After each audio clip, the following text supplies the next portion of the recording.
Nahum. Chapter 1. A pronouncement against Nineveh. The book of the vision of Nahum, the Elkoshite. Jehovah is a God who requires exclusive devotion and takes vengeance. Jehovah takes vengeance and is ready to express his wrath. Jehovah takes vengeance against his foes, and he stores up wrath for his enemies. Jehovah is slow to anger and great in power, but by no means will Jehovah hold back due punishment. His path is in destructive wind and storm, and the clouds are the dust of his feet. He rebukes the sea, and he dries it up, and he makes all the rivers run dry. Bashan and Carmel wither, and the blossoms of Lebanon wither. Mountains quake because of him, and the hills melt. The earth will be in an upheaval because of his face, along with the land and all those dwelling in it. Who can stand before his indignation? And who can withstand the heat of his anger? His wrath will be poured out like fire, and the rocks will be shattered because of him. Jehovah is good, a stronghold in the day of distress. He is mindful of those seeking refuge in him. With a sweeping flood he will make a complete extermination of her place, and darkness will pursue his enemies. What will you plot against Jehovah? He is causing a complete extermination. Distress will not arise a second time, for they are interwoven like thorns, and they are like those drunk with beer, but they will be consumed like dry stubble. From you will come one who plots evil against Jehovah, giving worthless advice. This is what Jehovah says. Though they were at full strength and numerous, even so they will be cut down and will pass away. I have afflicted you, but I will afflict you no more. And now I will break his yoke bar from off you, and I will tear your bonds in two. Jehovah has commanded concerning you, your name will not be perpetuated further. I will do away with the carved images and metal statues from the house of your gods. I will make a grave for you, because you are contemptible. Look! On the mountains are the feet of one bringing good news, the one proclaiming peace. Celebrate your festivals, O Judah, pay your vows, for the worthless one will never pass through you again. He will be utterly destroyed. Chapter 2. One who scatters has come up against you. Guard the fortifications. Keep watch over the road. Brace yourselves, and muster all your strength. For Jehovah will restore the pride of Jacob, along with the pride of Israel. For the devastators have devastated them, and they have ruined their shoots. The shields of his mighty men are dyed red. His warriors are dressed in crimson. The iron fittings of his war chariots flash like fire in the day he prepares for battle, and the juniper spears are brandished. The war chariots race madly through the streets.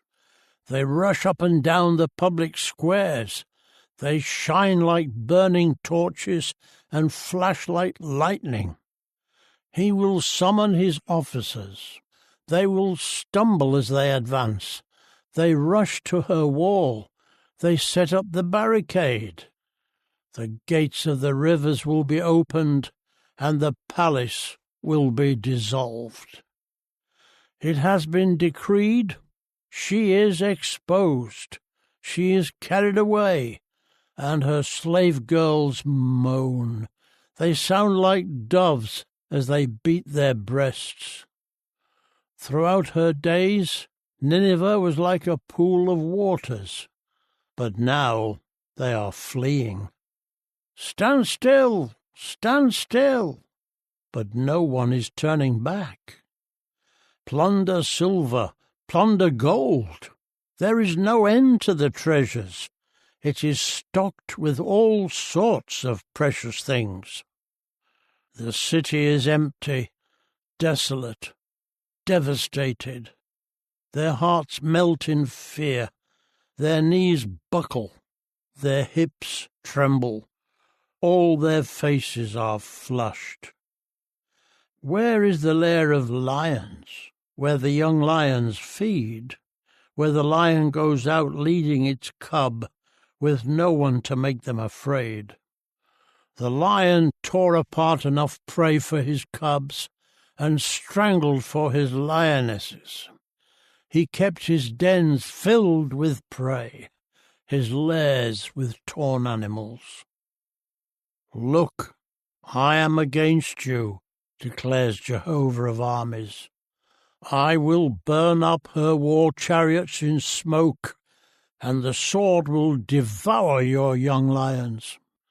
I will cut off your prey from the earth, and the sound of your messengers will be heard no more. Chapter 3. Woe to the city of bloodshed! She is completely full of deception and robbery. She is never without prey. There is the crack of the whip and the rattle of wheels, the dashing horse and the bounding chariot, the mounted horseman, the flashing sword and the glittering spear, the multitude of the slain and the heaps of carcasses. There is no end to the dead bodies. They keep stumbling over the dead bodies.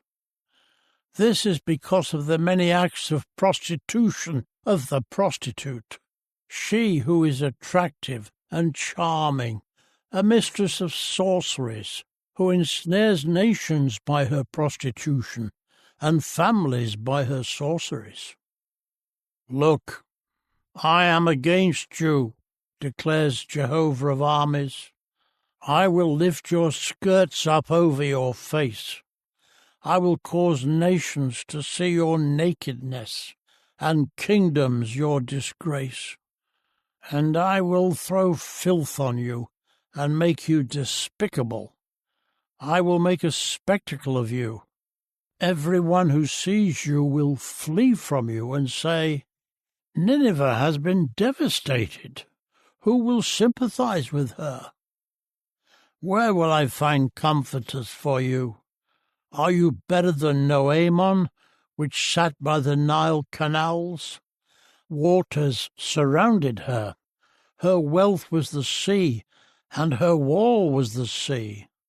Ethiopia was her source of boundless strength, also Egypt. Put and the Libyans were your helpers. But even she became an exile. She went into captivity. Her children also were dashed to pieces on every street corner. They cast lots over her honoured men, and all her great men have been bound with fetters. You will also become drunk. You will go into hiding. You will seek refuge from the enemy. All your fortifications are like fig trees with the first ripe fruits.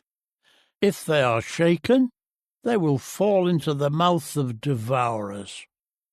Look, your troops are like women in your midst. The gates of your land will be wide open for your enemies. Fire will consume the bars of your gates. Draw water for the siege. Strengthen your fortifications.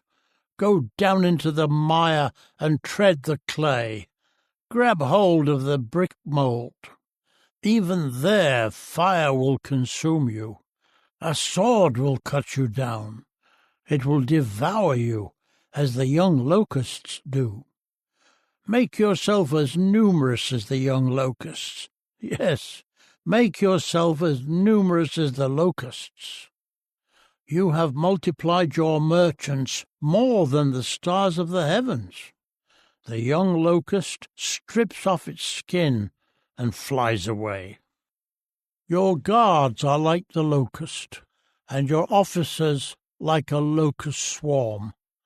They camp in the stone pens on a cold day, but when the sun shines, they fly away, and no one knows where they are.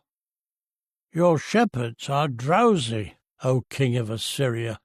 Your nobles stay in their residences. Your people are scattered on the mountains, and no one is gathering them together. There is no relief for your catastrophe. Your wound is beyond healing.